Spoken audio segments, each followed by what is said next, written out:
to remember the last time you were in a green space. Maybe it was the woods, maybe it was the forest, maybe it's just a nice tree in your backyard, lucky you. And I want you to remember how you felt. Maybe calm, but still energized. Your heart rate has slowed down. You might not feel it, but your blood pressure is dropping. Your thinking is improving, but so is your creativity. Sorry to do this, but now I want you to think about the last time you were driving in traffic and you had a really close call. Maybe you were looking right when a car was coming left. Maybe you were looking up and misread the signal and you almost hit a pedestrian. Remember that feeling? What if your cortisol spikes and you're thinking to yourself, when will my hands stop shaking? And what if I had been a second too late? What if I had hit someone or someone had hit me? Why am I doing this to you? Because this is what happened to me in my sabbatical project. And it underscores why we need environmental justice, not just in green spaces, but on the streets that have become too mean. My original plan started in a 102 class with awesome students, and we were reading Florence Williams' The Nature Fix. I know a lot of you have read this book. What we discover in this book is that people have been going into the woods for millennia and across all cultures. And why did they do it? The same reasons we do. It provides pleasure, but it also has health benefits. In this book, she does a beautiful job of cross-cultural, anthropological, and then for the science demanders, there's tons of evidence about how being in nature improves our physical health in ways that sometimes you can't feel but show up, like on face tests. So we always knew that going into nature made us feel good, but now we know that it's actually good for us, unlike some other stress busters. So I wanted to document just how accessible green spaces were in our city, because the 102 students were like, yeah, this is a great idea, but I'm not going into my park. Like, it's dangerous there. And I wanted to also research the historical exclusions that are in the environmental justice movement. So I planned park visits around the city in the neighborhoods that our students lived in, and I had 2 student collaborators that I was working with. I was very excited to do this. I mean, I love going to the park. I love being around trees. But I got yanked out of the park and back to the mean streets, and it wasn't my own choice. So my closest biological family member is Claire. She's a few years older than me. There are 3 siblings in between us in a family of 11 kids, but we shared the most important parts of our inheritance. We loved both science and art, both spirituality and sport. We were housemates. We waited on tables together. We finished PhDs at Temple a few years apart while we played rec league basketball on a team called the Potato Heads. As first-generation college students, we gave each other the kind of support that recognized where we'd come from. I'm using the past tense because although Claire is still alive, she's not the same person. Last year, at this time, an SUV rounded a corner on City Line and mowed Claire down. She was unconscious for 10 days. Her hands were restrained so that she couldn't pull the bloody gauze off of her weeping skull. Her skull was dented so deeply it looked like a basketball left outside all winter. When her eye opened, she sometimes registered terror, but she had no idea what happened. Over the next 10 months, she had 4 brain surgeries and countless other complications. She had just retired from St. Joe's, and now she had a TBI, a catastrophic traumatic brain injury. Last month, she was able to rise out of her chair for the first time in almost a year, and we celebrated. That's why I took the picture. This month, she doesn't remember it. TBI patients have shorter lifespans, but Claire is alive and improving, and we're all grateful for that. But we all went through it, and we're still going through it. Shock, grief, and then that familiar friend, rage. Every speeding car made me seethe. I wanted to reprimand every single speeding driver. And of course, I found some other inflamed folks on Reddit. Those are foam, they're not real bricks. And it's from Vancouver, and their version of Vision Zero did this campaign in certain intersections to get pedestrians and drivers to be more mindful. But in the comments section, what you discover is that there are tons of people who want those bricks to be real, right? But I cannot be constantly irate. It is not sustainable. Claire taught creativity and leadership at St. Joe's in the graduate school, and she taught us about a different use for bricks. It's called the brick in the blanket test, and it measures curiosity and innovative thinking. The question is, how many uses can you come up with for these two ordinary items? So I was exhausted by rage, and I thought I might as well get curious. And I asked myself, how did we end up here? She had crossed that street so many times before, and all of a sudden, her life was not the way it was. No one's was in our family. So I started to think about this. When this accident first happened, I was terrified to be in a car, let alone drive a car. It just seemed like a perilous thing to do, especially in the city. But then, after a few months of crisscrossing the city and the suburbs, going from rehab to hospital, I realized that I was going back to my old driving style. I was never a reckless driver, but I was no longer super vigilant. This made me realize that I had been wanting to blame individuals, like that guy over there is a bad guy. And instead, it was structured. It was encouraging me to go back to that same style of driving. So I wanted to figure out what the other factors were that were encouraging people to treat the streets this way. There are tons of things that people do behind the wheel that are determined by things that they're not aware of. Congestion, that's people speed mostly because of congestion. Street design and vehicle design, and the public transit shortcomings. So these structural factors determine our behavior, and I saw it in myself when I was mad at others for doing the same thing.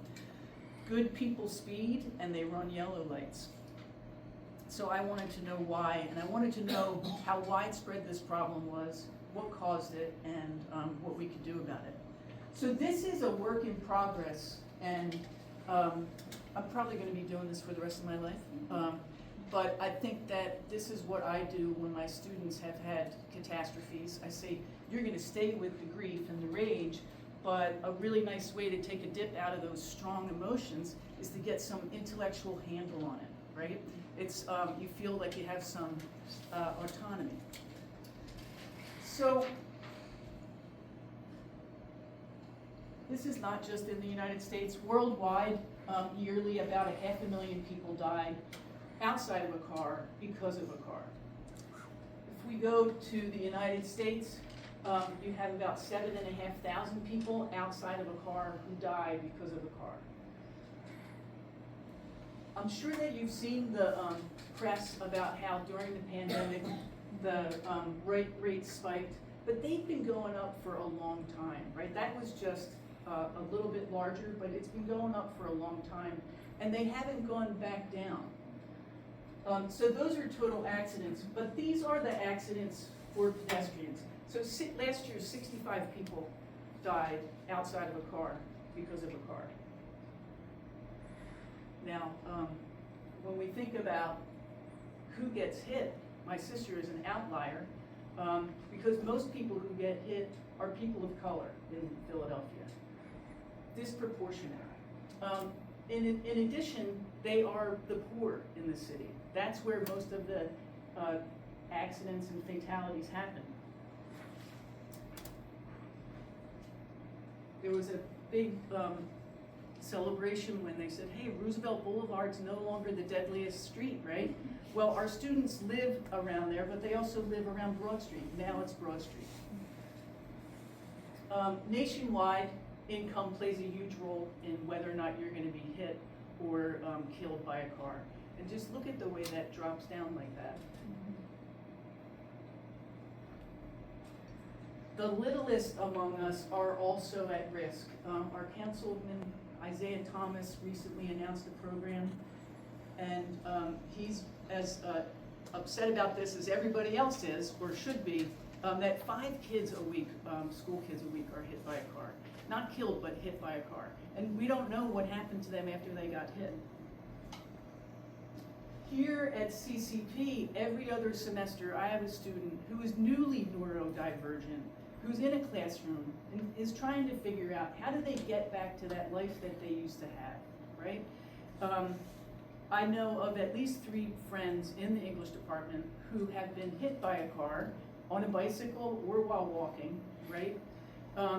We know the name of the pediatric medical doctor at 10 because that was in the news, but we don't know the names of all the other 64 people who were killed. And why is that? Well, it's partly because we've gotten accustomed to it. It's not because we're all callous vehicular killers. That's not it. When you look at early photos of city streets, they look so idyllic, right? There are no cars there. Those are horse-drawn carriages and lots of pedestrians. They get to use the middle, the sides, and they can cross anywhere they want. But horse and foot travel are not very comfortable. They're also really slow, and they really smell, right? So cars were definitely an upgrade. The other thing about cars is that they, in a country as expansive as ours, they help democratize mobility, right? It's very hard to go camping or to the beach on SEPTA. I've loved many internal combustion engines, and the ones that you can work on yourself, they're just such a bonus. But how did we go from that idyllic city street to this? When I first saw this cartoon, I was like, well, it's not going to help to exaggerate this problem. Like, this is inaccurate, right? But this is from the Swedish Safety Administration. And they commissioned an artist and an engineer, and they said, we want you to interpret horizontal velocity, speed, into something that people can understand, because it's really hard to understand that particular danger. So the engineer said, you're going to have to make the cliffs this sheer in order to indicate the danger of a car going just 25 down the road, right? So when I show this to my students, they're like, get that kid away from the side, right? They're like so aware of the danger. But too often I have felt like this in the city, way before Claire's accident, as a pedestrian, bicyclist, motorcyclist. It has felt like a very dangerous place, and it seems like it just gets more and more dangerous. If we look at the history of the auto industry's role in shaping our perception of city streets, we should be alarmed. Since the very beginning, they wanted to shift the narrative so that it's not that the car is dangerous or the driver, it's that pedestrians have to be managed. So in the 1920s in Cincinnati, they tried to put a regulator or a governor on cars so that you couldn't go above 25 in the pedestrian zones. And it was about to pass because most of the people who were being killed were kids, because that's where they used to play. But the auto industry did a very successful campaign, and they stopped it. I haven't found another one in the United States. They're talking about it in Europe, but the idea that you would regulate someone's speed makes you suspect. And how the other way to keep people out of the streets is to invent a crime, and the invented crime is jaywalking. You can be fined for it. In some circumstances, people of color were, that was used to incarcerate them. But all of a sudden, this thing that used to be normal becomes a crime. And you have the legal part and the fine, but you also have the cultural part where if you came into the city and you jaywalked, culturally, people regarded you like you were a country bumpkin. So what else has caused this? Well, the size of cars has really changed in the last 30 years. And that size is directly related to not just the number of accidents, but the number of fatalities. In the last 30 years, cars have gotten heavier, taller, wider, and longer. There's a car called the Jeep Gladiator that weighs 5,000 pounds, and it has a 44-inch hood. You can see that, so these are statistics about fatality. This shape right here is the most perilous for a pedestrian. When that hits a person's body, it's called a roll under, and they go under the car. Whereas a sloped shape that's a little bit lower, the body would roll onto the top of the hood. Now when you get in your car and you check your blind spots, you turn your head backwards, right? And you're happy if you have those little safety features. Well, on really big vehicles now, there's a front blind spot. That's not a mistake, that's by design, right? And why is that? Because that truck weighs 5,000 pounds, and when it flips over, they want to protect the drivers, so those pillars there that are called A-pillars are mammoth. So in order to see if there's a little toddler in front of your car, you're going to have to do a lot of work, maybe even get out of your car. Even more alarming is that on these giant trucks, it's not required that you have that safety feature that we opted for on a real small truck that would tell you if somebody was in the front or on the side of your car. You don't have to have that. And that is very alarming, I think. So besides the size of vehicles, speed is also a factor in what happens to someone. In almost all the city streets that I drive down, 25 is the speed limit, which always feels too fast to me, right? If a little kid or a dog darted out, it just seems like I would not have the time to recover that. And we see tons of people driving way too fast on city streets. Now, one bright spot is that speed cameras and the fine that comes with a speeding ticket have had a gigantic effect. So they could reduce speeding on the Roosevelt Boulevard by 93%. That's amazing. But city planning plays a huge role in in how we're going to solve this problem. In Philadelphia, we have Vision Zero. It's called Project Zero in some other cities. And it's done a great job of putting in like speed bumps and what's called traffic diet. They did this on the King Drive where 4 lanes have been turned into 2. And it's a much more pleasant place to drive and ride a bicycle. But there's a lot more that needs to be done than that. When I started to research this, I was like, well, this is going to take 65 years because every strand that you pull out is related to something else, right? Like what causes congestion? The part of our problem here is that we have committed to individual car ownership and not public transit. And that also creates a fossil fuel crisis, right? So we have these circular causal dynamics happening here, and they are solvable, but the question is whether or not there's will to do that. So here's a very partial list of what you can do. So these are 4 organizations. These three, Bicycle, Transit Forward, and Vision Zero, are local. They're Philadelphia, and Smart Growth is national. They have tons of really good information, and they're and resources, like a lot of stuff that you could show to a class. But I think the most important thing that I would ask you to do today is to call your elected officials and tell them to fund SEPTA.